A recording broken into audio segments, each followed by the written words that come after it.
penasaran apa itu narasi imajinatif? Anak-anak, jangan lupa ya untuk mempersiapkan alat tulis kalian untuk mencatat apa yang Bu Dini sampaikan nanti. Karena di kuis nanti Bu Dini akan mengajukan pertanyaan tentang apa yang Bu Dini sampaikan berikut ini. Nah, sekarang kita bahas yuk apa itu narasi imajinatif. Yang pertama, apa itu narasi? Menurut Kamus Besar Bahasa Indonesia, narasi adalah pengisahan suatu cerita atau kejadian. Nah, agar lebih mudah mengingat pengertiannya, yuk kita cari tahu apa kata kuncinya. Nah, di sini kata kuncinya adalah cerita. Sedangkan imajinatif menurut Kamus Besar Bahasa Indonesia adalah bersifat hayalan. Dan kata kuncinya adalah hayalan.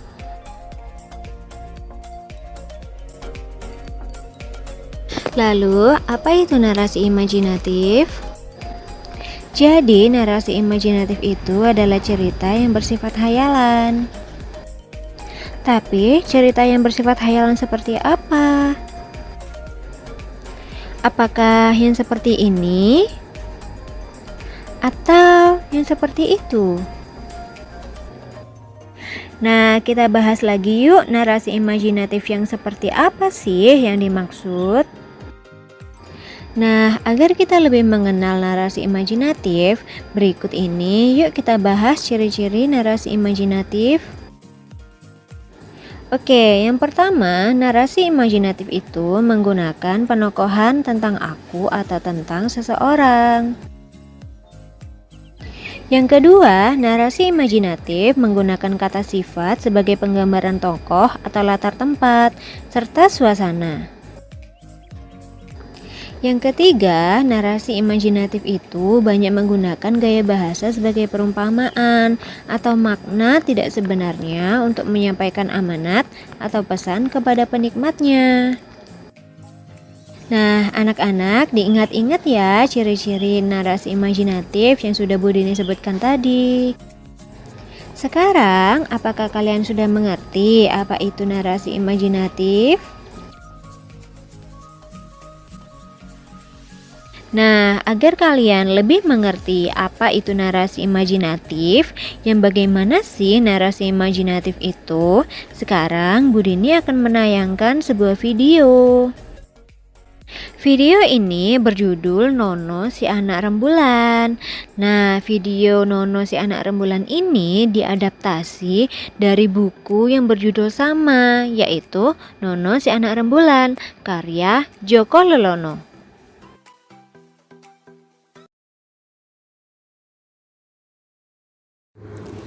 Nono si anak rembulan.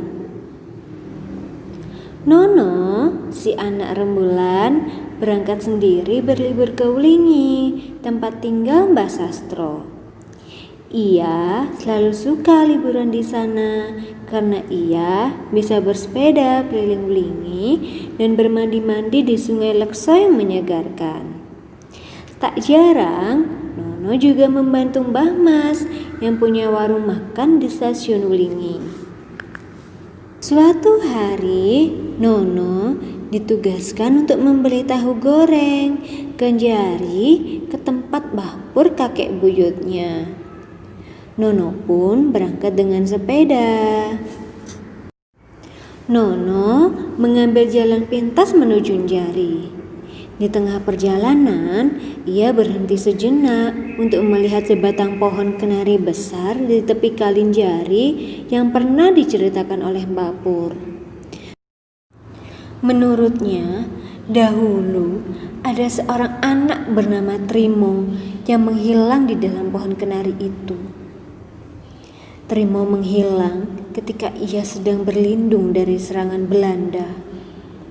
Ia lenyap begitu saja, seolah-olah pohon besar itu telah menelannya. Nono beristirahat dan merendam kakinya di Kalinjari yang dangkal. Sepedanya diparkirkan di pohon kenari tadi. Namun, ketika ia kembali, sepeda itu tidak ada. Ia pun dikejutkan dengan kedatangan seorang anak bernama Trimo yang memperingatkannya untuk bersembunyi. Akan tetapi, Kapiten Dejari dengan mudahnya dapat menemukan tempat persembunyian mereka. Sadarlah Nono bahwa ia sedang berada di zaman Belanda. Pohon kenari besar tadi menghilang, digantikan oleh bangunan Belanda, gerobak, kuda, serta orang-orang dan pasukan Belanda yang tiba-tiba berdiri mengelilinginya. Nono nyaris dihukum gantung gara-gara kaos Manchester United yang ia kenakan saat itu.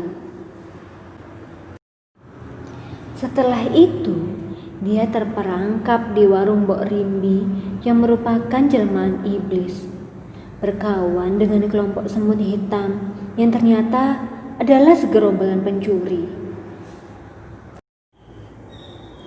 Nono juga bertemu dengan legenda Gunung Kelut, Mahesasuro, dan Lembu Suro.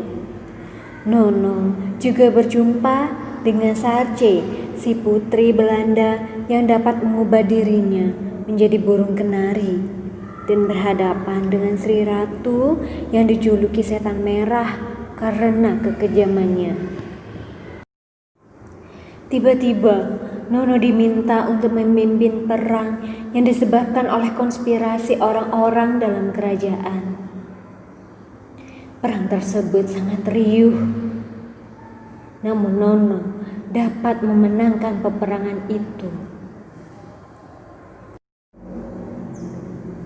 Kemenangan peperangan besar itu dirayakan oleh seluruh warga kerajaan. Orang-orang bersorak-sorai untuk Nono, sang pemimpin peperangan. Namun kemudian Nono tersadar ia sedang terduduk di pohon besar kenari dengan sepeda di sampingnya kembali. Nah, sekarang bagaimana menurut kalian cuplikan cerita dari Nono si anak rembulan barusan? Menurut kalian, apakah benar sebuah pohon kenari besar dapat menelan atau dapat menyebabkan hilangnya seorang anak? Apakah benar pohon kenari besar dapat menyebabkan seseorang dapat melompati waktu ke zaman yang sudah lampau?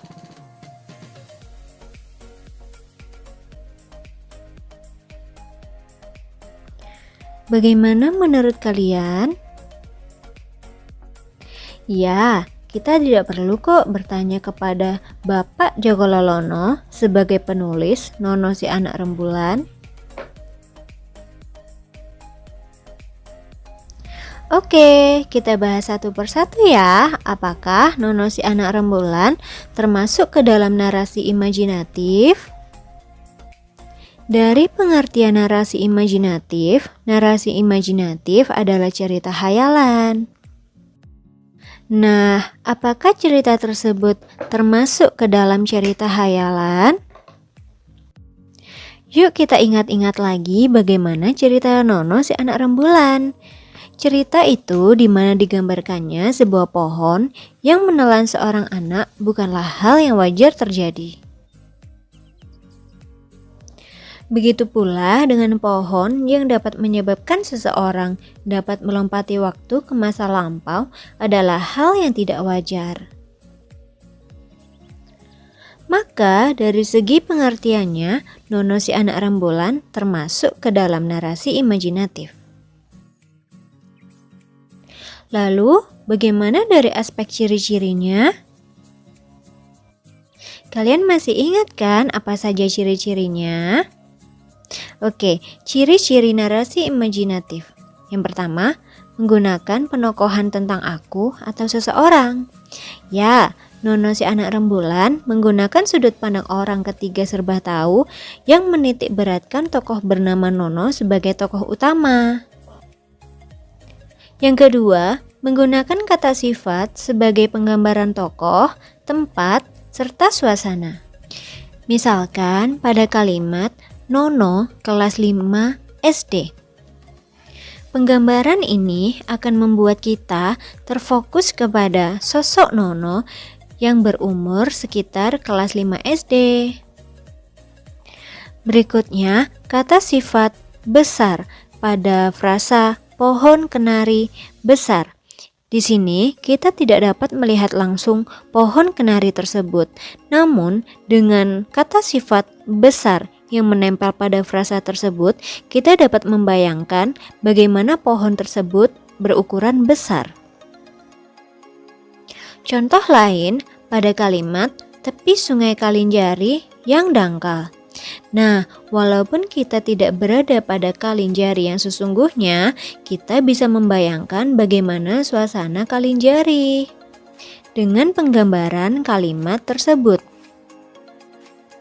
Berikutnya, pada penggambaran suasana bangunan Belanda, gerobak, orang-orang, dan pasukan Belanda yang tiba-tiba mengelilinginya. Di sini, kita tidak dapat melihat situasi tersebut secara langsung, namun dengan membaca atau mendengar kalimat itu, kita dapat terbayangkan bagaimana suasana pada saat itu. Oke, kita sudah masuk kepada ciri yang ketiga ya, yaitu menggunakan gaya bahasa sebagai perumpamaan dan bukan makna yang sebenarnya untuk menyampaikan amanat atau pesan untuk para penikmatnya. Nono si anak rembulan menggambarkan seorang anak yang patuh, penurut, dan dekat dengan keluarganya. Hal tersebut tergambar pada Nono yang dekat dengan kakek-kakeknya.